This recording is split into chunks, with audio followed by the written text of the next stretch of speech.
Hello and welcome, beautiful soul. We have another amazing guest with us today, Carolyn Nixon. I am your host, the Angel Lady Terry Marie, an intuitive empath coach, crystal goddess, helping her clients to figure out what it is their BS story, get it out of their way so they can follow their purpose and be content where they are while they're getting to where they're going. So this is our amazing podcast, and I'm really having a lot of fun meeting people and reconnecting with friends and colleagues that we haven't really connected in this way before or not for a long time. And Carolyn Nixon is another amazing, beautiful soul. This is our permission to follow your inner GPS, which is your inner guided purpose soul path video podcast. Carolyn Nixon is a healer and channel helping spiritual women rediscover health, wellness, and vitality. She also helps these women release extra body weight with way more ease and flow using energy healing and channeling. Please take a moment and help me welcome this beautiful lady. Hello, gorgeous, and thank you for being here. I am so excited. Thank you for inviting me. It is a pleasure. And so can you feel them already kind of going, okay, are y'all ready? I can already feel my face getting hot. That means it's like, woo. Yeah, not to be confused with those power surges, right? Whole different energy. Wow. So please tell us a bit about you and how your journey got started, beautiful. Awesome. Well, I've always known that I want to help people. Always. Never quite knew how. Grew up with, my stuff and my dysfunction and all of that. And about 20 years ago, I'm 47. So even maybe before then, I started getting interested in crystals and all things holistic and magical. And, I went down the pagan route for a while. And it just, I'm curious by nature. And so, I would dabble in this and dabble in that, but I've always been open to this. I just never quite knew how I was going to make an impact, how I was going to do that. And I remember when I was 27, 28, I enrolled in massage therapy school. And I had gotten an inheritance because my grandfather had passed. And I was like, okay, I'm going to do this. Had a degree, didn't do anything with my degree. Here I am sitting in this interview, and I had this vision almost that going to, I knew I needed to go to this massage school, and I knew it was the first step on this path because I could literally see the step. And so I went through massage school and really loved it. I'm no longer licensed, but sometimes I think about getting relicensed. I really loved it, but I just knew it was just the first step. So I wanted to work on the body. And then I started getting interested in aromatherapy. And so I got certified in aromatherapy because why not? I was on this path. I didn't have kids. I wasn't married. I was on this path. And I really dove into aromatherapy. And I am certified, and it is still one of my passions. I love oils. If you could see over here, you would see all of my oils. I have them everywhere. And then I started getting into hypnosis because I wanted to help work on the mind. And so basically, year after year, I was learning all of these tools. And that's all they are. They're tools.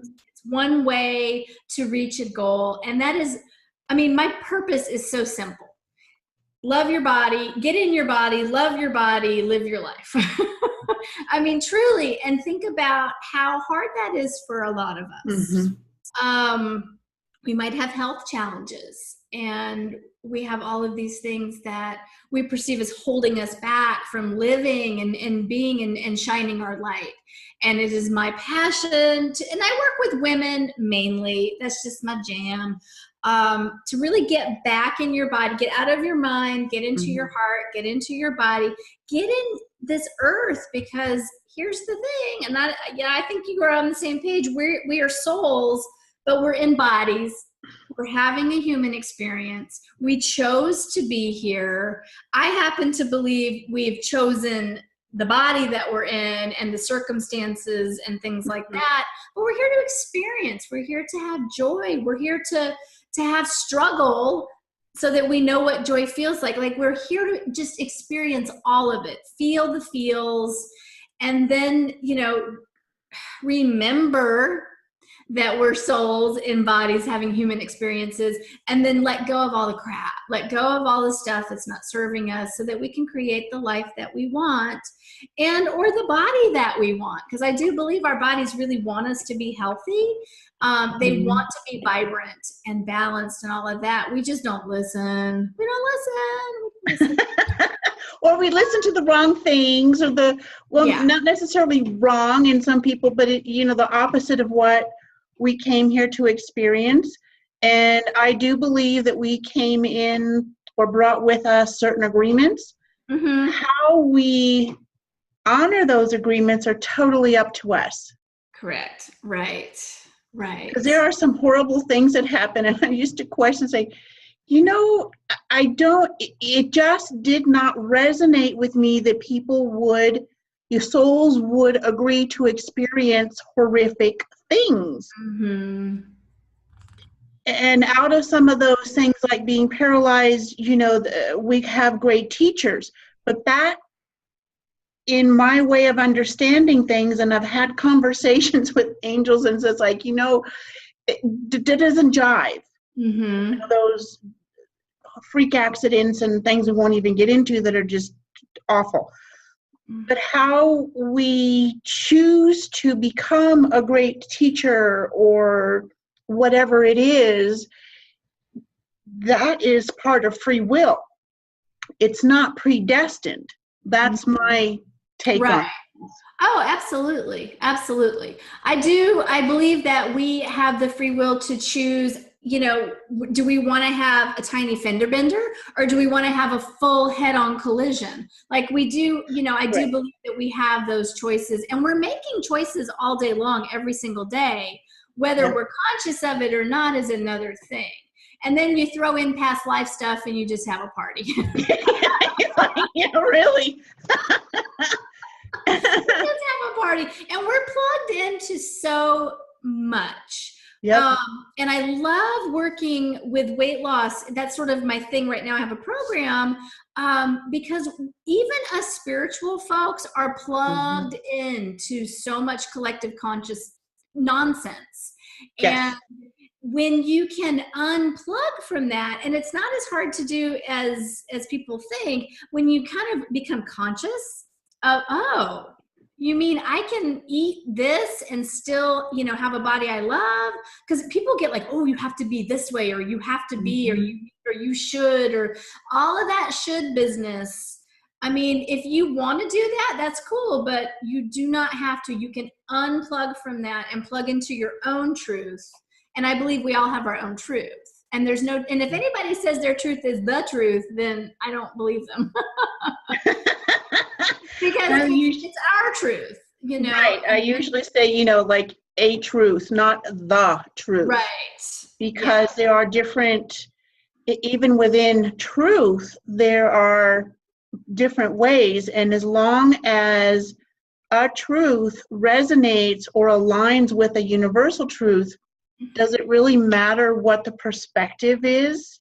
Right. No. Yeah.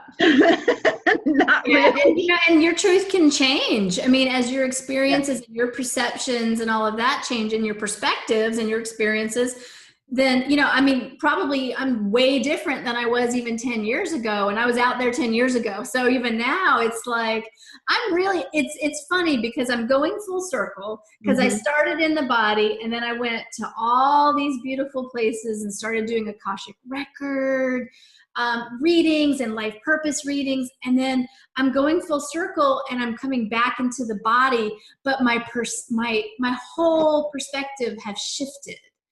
to get back into the body. Cause I was like, let's be out here because it's so wonderful out here. Mm-hmm. But then remembering, okay, well, hold on. Cause you did choose to be on the planet. So you might as well be on the planet and tap into the abundance that's here for us. Instead of, like I'm a healer, so I'm broke. Well, okay, let's maybe unplug from that. Yeah, that's a collective mentality that has gotten stuck, because used to be, I don't know how many decades and hundreds of years ago, but used to be healers, the seers, the mystics were taken care of by the villages. So, and the exchange back then, there was still the money, the currency energy. It was still more about the trade for food and clothing and shelter. And now we get to take care of that ourselves. However, the mentality, like, you can't charge much, or you shouldn't charge at all. And it's like, hello, go and tell your day job that you don't need to be paid because you love doing what you're doing. Oh, no. Okay. So let's get real, beautiful souls. Okay. Let's get real. And it's okay for the gurus at the top to be making all kinds of money, but not others. No. Right. And whatever the top is, that's relative to whoever's going through, or their level, or their definition of success is for them.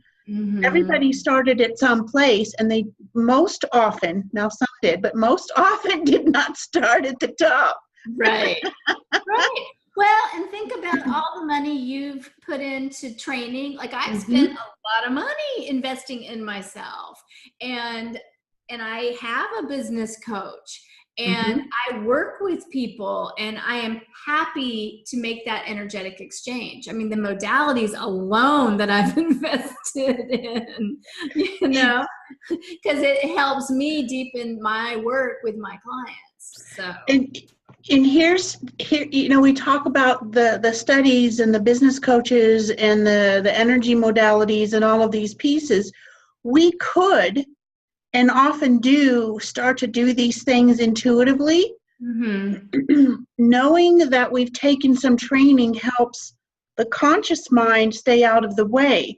And you spoke about, starting off in the body and coming full circle, getting back to the body, and yet without that in between, lack of a better way to say it, because of the in between, you're able to assist or help your clients in the body part, because you've gotten all the other parts and you can bring that through. And what I think people in general don't understand is, just because, and I'll ask you this question rather than making a statement, do you feel, or have you found for yourself, that you started off at one point and thought that may be the way, but it was just a step along the way, as you mentioned, to coming to the whole? Oh, absolutely. Absolutely. Yeah. Yes. It is. It's been, especially with body healing in general, once you have got disharmony or dis-ease in your body, once it presents itself in this dense body, it has been out here, it's been in here, it is unresolved stuff. And it's been there for a long time, if not lifetimes. Okay, if not lifetimes. And a lot of people, and this might be just a little bit off track, but a lot of people sometimes come to me and like, oh, well, can you just heal me? Just heal me. Well, I wish. Hold on, let me get my wand out, honey. I'll put because if I did that, their consciousness wouldn't believe it anyway. Like, I probably could, but you have to process, and your mind has to get on board, and all of these things. And sometimes we are also plugged in that it takes a long time to heal.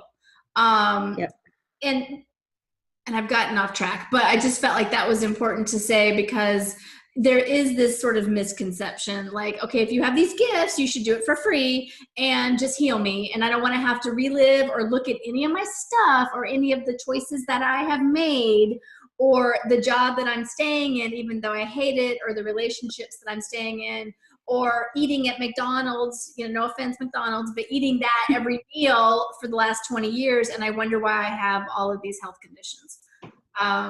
We have to take ownership of our stuff and our choices on some level. And that's, okay, I'm getting back to you. Okay. And that's a process. Sometimes I start to channel and I forget what I have said. I totally understand that. And we're going exactly where the angels and spirit want us to go. Yeah. So there's no off track. It's just on.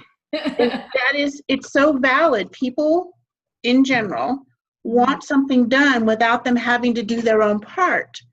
And it doesn't work that way.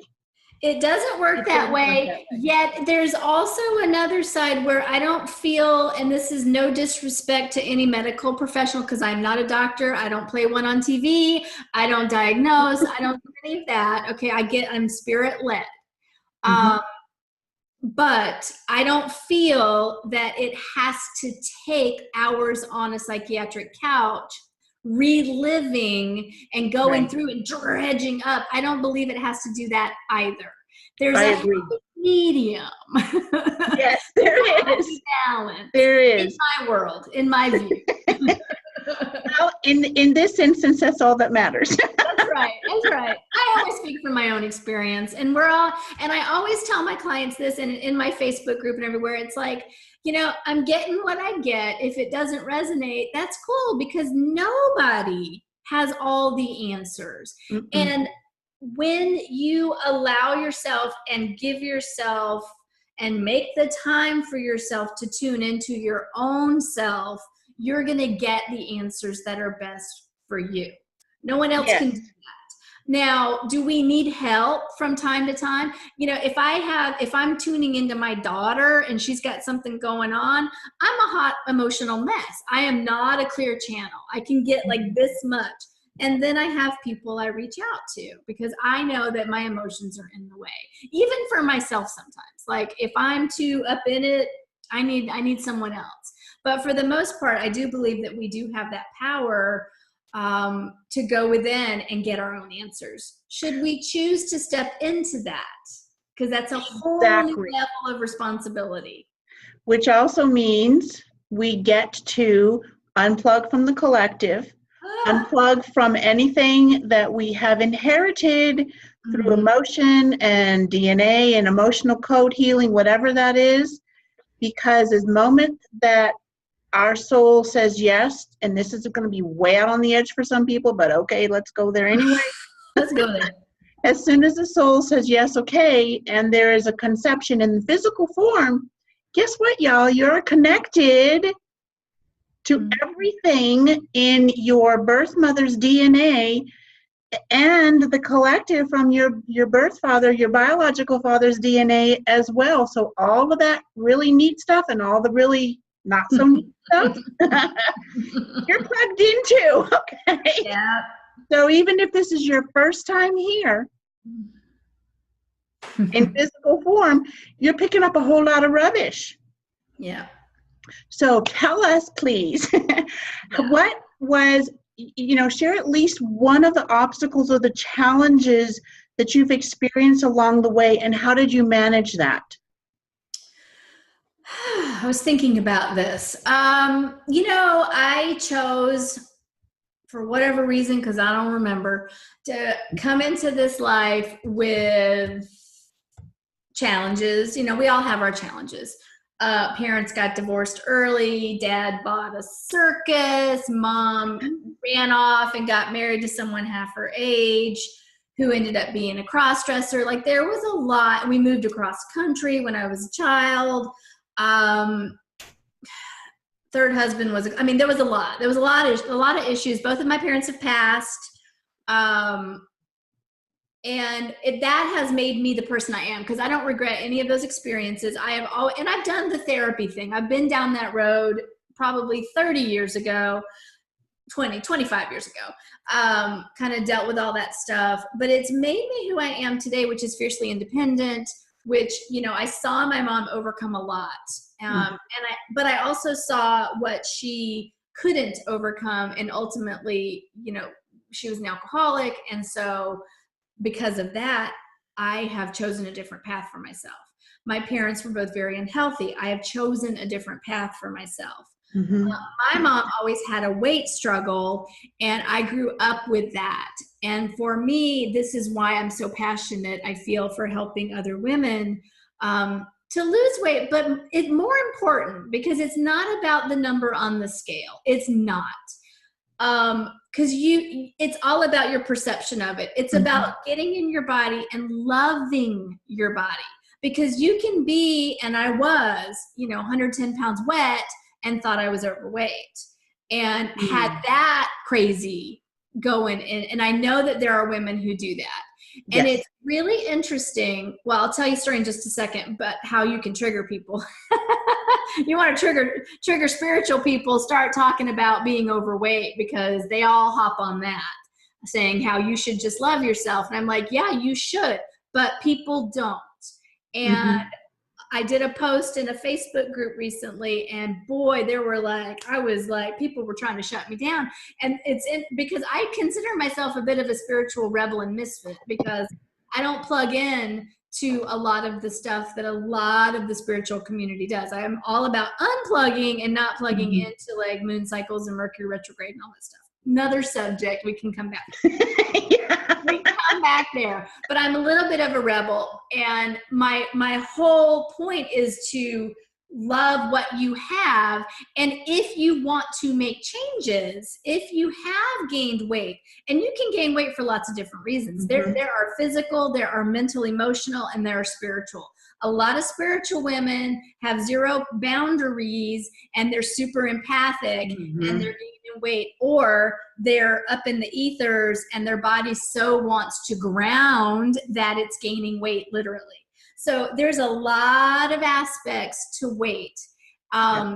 Ultimately, it's about loving where you are and then making the changes that you want. Not to be a supermodel. I will never be a supermodel. I'm 5'3". I am not going to be 6 foot tall, you know, whatever. It's about being the healthiest and most balanced and most loving, you know, soul that you can be. So I learned that from my mom, because she struggled so much with her body, constantly up and down yo-yo. And we never did have a conversation when she was alive about that, because I know how hard that can drain a person. And it's the silent berating. Okay. People walk around and they might have a smile on their face and talk about how everything's hunky-dory. And I can look at a picture, and it's not from a judgmental point of view at all, but I can look and say, you're not seeing the truth of it. I know you're not happy as you say you are. And I think we can all do that on Facebook when everyone talks about how wonderful their life is. And you're like, I know you guys are a hot mess. It's really about totally embodying and loving who you are. And I feel like that is my gift to share with women in particular, about creating the life and the body that you want from a place of love and light and acceptance. I mean, one of my exercises for my women is write one part of your body a love letter. So, you know, maybe you can't write your belly, like the belly or whatever, you know, a lot of people have their spots or whatever, but you can write your ear a love letter.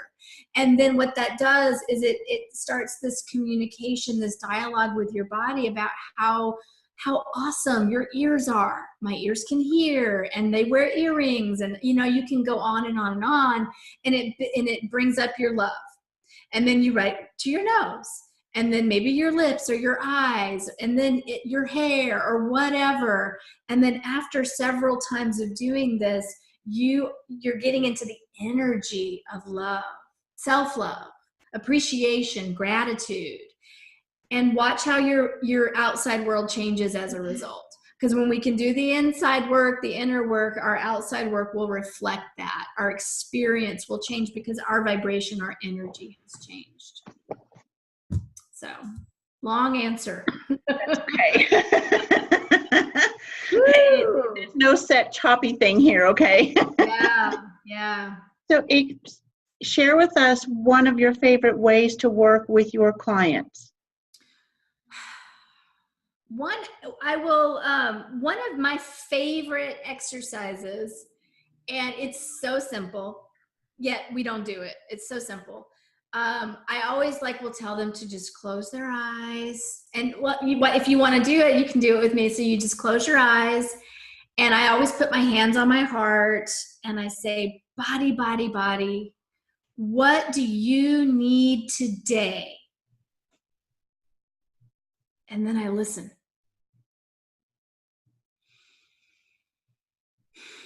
And take a deep breath. And it's that first tiny little voice.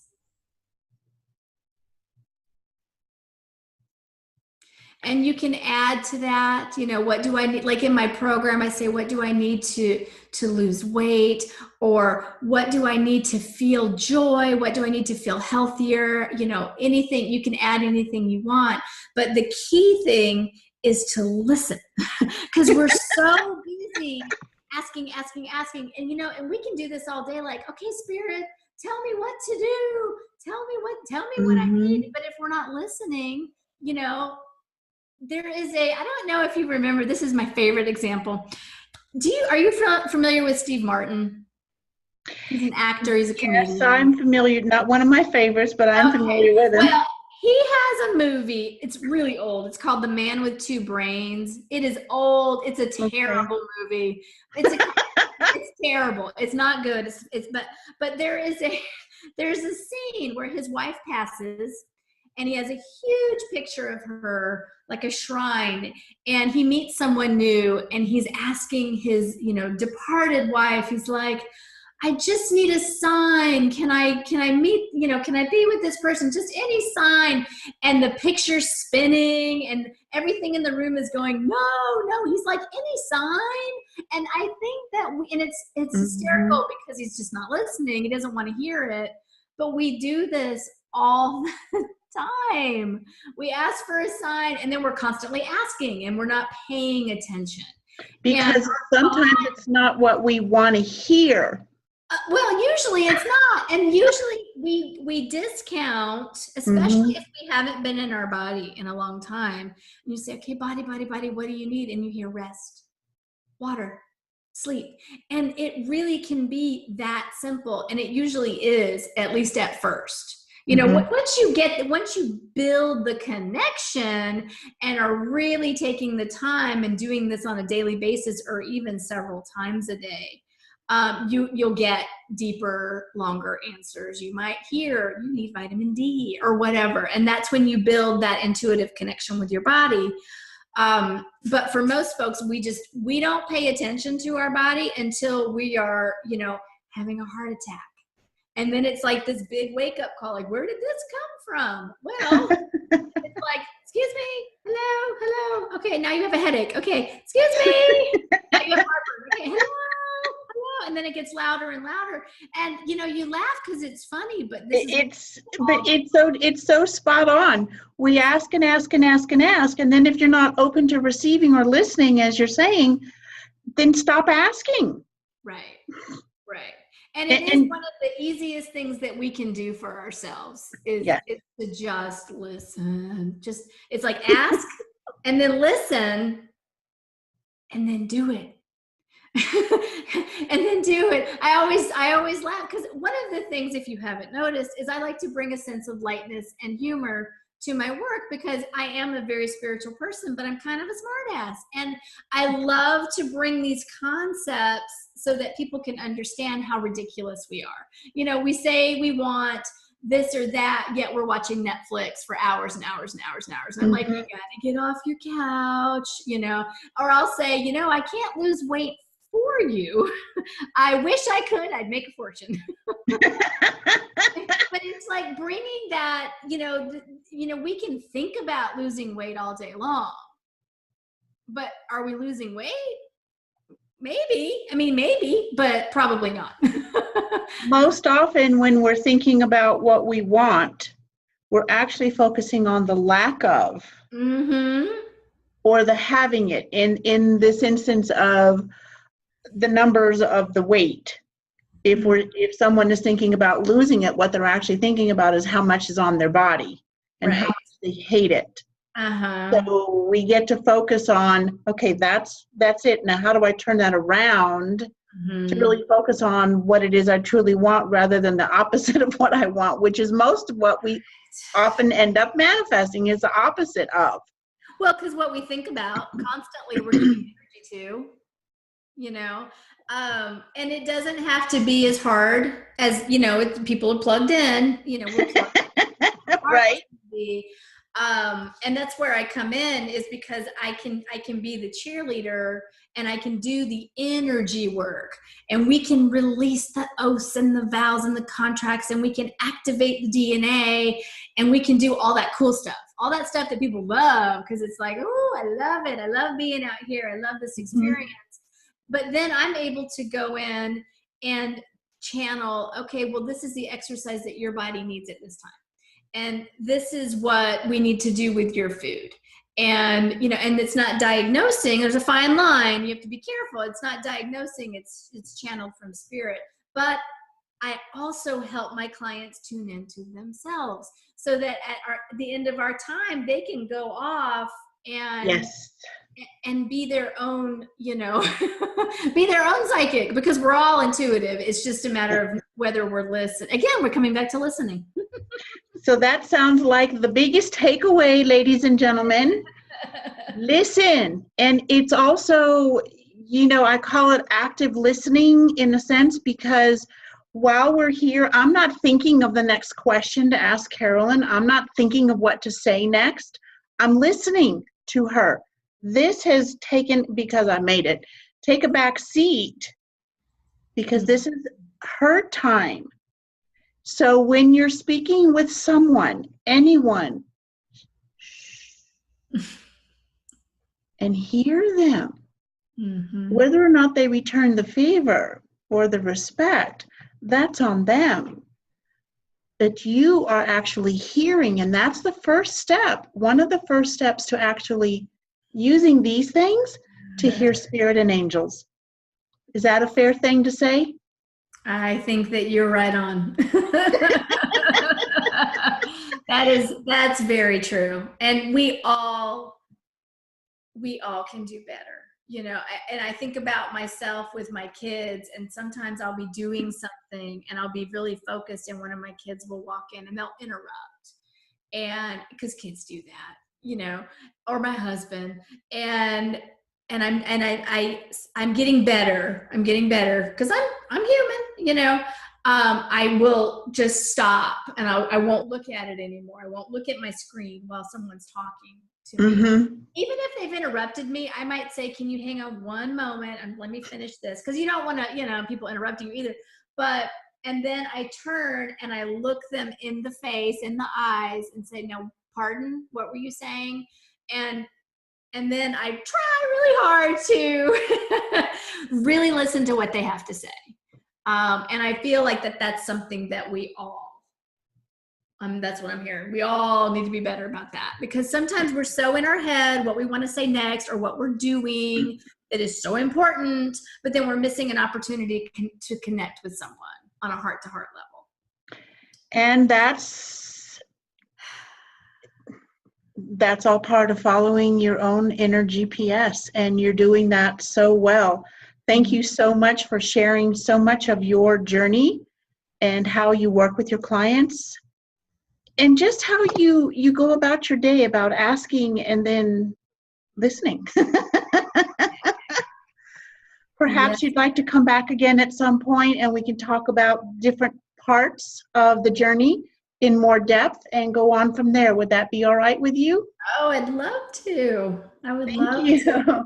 So in the meantime, where can our viewers find you, beautiful? Well, let's see. I have a website, carolinenixon.net, and I am on Facebook. at Manifesting Your Magic. So we can give you, I'll give you the links. And I also have a private Facebook group called the Spiritual Rebels and Misfits. Now we have a lot of fun over there. Yes, we do. Yes, we do. So that's Carolyn, CarolynNixon.net. Correct. Not dot, I'm just not even going to say that. So CarolynNixon.net. Just leave it that way. Yeah. And on Facebook, Carolyn Nixon as well. What was the name of the Facebook group? Spiritual Rebels and Misfits. There you go. So thank you very much for your time, your energy, and being so open about everything. And we'll hope you'll come back at some point. And this hair has just decided to bug my eyeballs. So there you go. Talk about being real, ladies and gentlemen. Talk hair. I love it. That's what happens when you have curls. Yeah, I have curls on one side, and then this side's growing out, so it's not as curly. So there you go. What are you going to do? After you have enjoyed this time that we are sharing with this beautiful soul, Carolyn Nixon, please drop by angeldreamteam.com and visit our Living Spirit and Wellness Global Directory.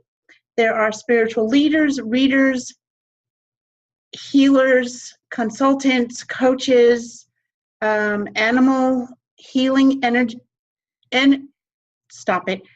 Animal energy healers. They're all trying to rush through my mouth, sorry. And some who will even help you publish your book. And then decide to join us because we are growing. Again, that's angeldreamteam.com, and we will see you again very soon, beautiful soul. Bye-bye for now.